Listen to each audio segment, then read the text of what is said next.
कपड़े धोने वाली बहू। शादी के पहले से ही विभा को कपड़े धोने का बड़ा शौक था। कभी नल के नीचे तो कभी तालाब के पास। अरे मेरी नीली वाली लुंगी नहीं दिख रही है। विभा की अम्मा, कहाँ रखी है लुंगी? अरे वो तो विभा ने परसों ही धोकर रखी थी आपकी अलमारी में, देखो वहीं होगी। वो ना मैंने आज धो दी, मुझे लगा कि गंदी हो गई होगी। अरे कैसे गंदी हो गई थी? उसे तो मैंने पहना भी नहीं। हे भगवान, इस लड़की के कपड़े धोने की आदत से परेशान हो गया हूँ मैं।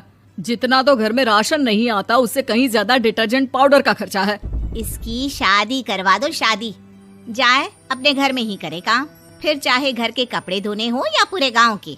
हाँ ठीक बोल रही हो, देखता हूँ मैं कोई लड़का। वो दिन भी आ जाता है जब विभा को देखने लड़के वाले आ जाते हैं। लड़की मुझे अच्छी लगी।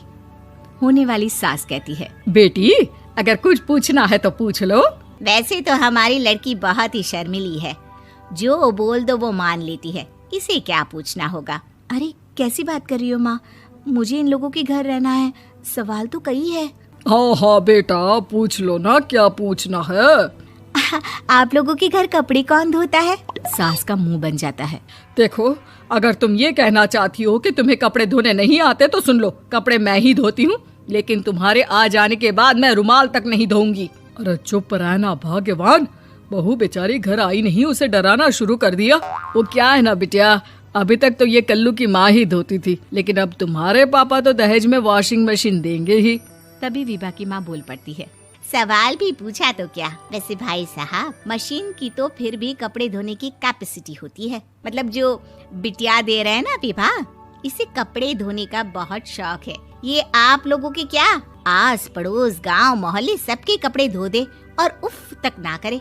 बाहर देखा नहीं आपने कितने कपड़े सूख रहे हैं, सब हमारी बिटिया ने ही तो धोए हैं। बस भी करो ना माँ, शर्म आ रही इतनी तारीफ सुनकर। और तो और एक दाग निकाल कर दिखाओ तो मान जाओ। हाँ अच्छा, माफ करना बेटा, मैंने गलत समझा।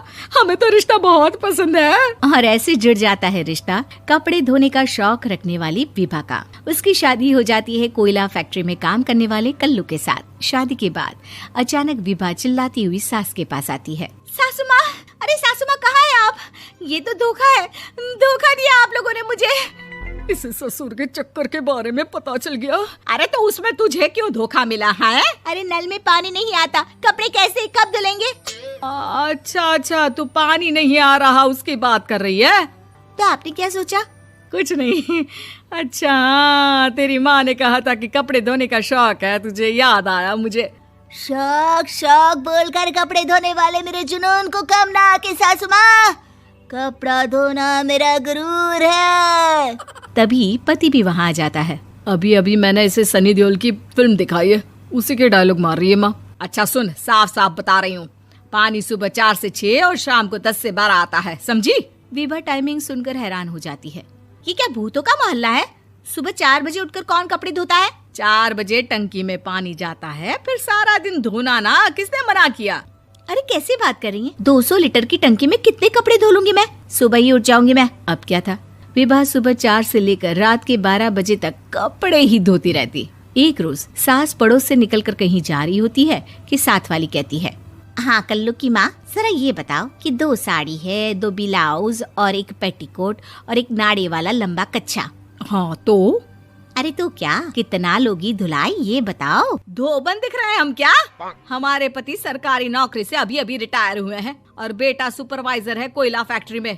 धोबन समझ रखा है हमें। हाय रे कल्लू की अम्मा, माफ कर दो, वो तो मोहल्ले में यही सब बता रहे थे कि तुमने बहू को कपड़ा धुलवाने के काम में लगा दिया है। सास को पड़ोसन की बात सुनकर गुस्सा आ जाता है। वो घर पहुंचती है जहां घर के बाहर ही इतने सारे कपड़े सूख रहे होते हैं जितने कि किसी धोबन के घर पर। अरे ओ कल्लू की दुल्हन, बाहर निकल। माँ जी यहीं आ जाओ, बाथरूम में चादर धो रहे हैं हम। अरे अभी हम धोते हैं, तुमको बाहर निकलो। ये आस पड़ोस वाले बोल रहे हैं कि हम बहू से कपड़े धुलवा कर उसे कपड़ा धोने वाली बना दिए हैं। अरे छोड़ो ना माँ जी, किन लोगों की बातों में आती हो?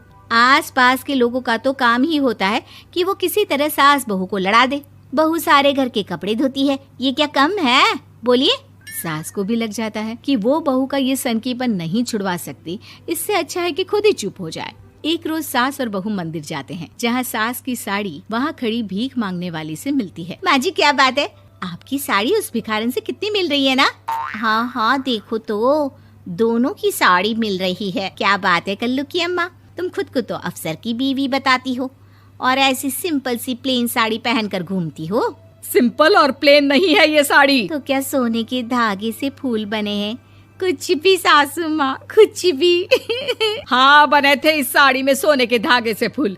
मेरे पति लेकर आए थे मद्रास से स्पेशली मेरे लिए 10,000 की। ताहे भाई साहब इस भिखारन के लिए भी सेम टू सेम साड़ी लेकर आए होंगे 10,000 की। सास उस वक्त तो कुछ नहीं कहती, लेकिन बहू के साथ घर आती है और अलमारी से एल्बम निकाल कर लाती है। ये साड़ी देख रही है, ये वही साड़ी है जिसे मैंने अभी पहना था। इस साड़ी में ये जो चमकदार फूल दिख रहे हैं ना, ये सोने के धागों से काढ़े गए हैं। लेकिन तू लोकल वॉशिंग मशीन ब्रश से घिस घिस कर सारे फूलों को निकाल कर साड़ी प्लेन कर दी।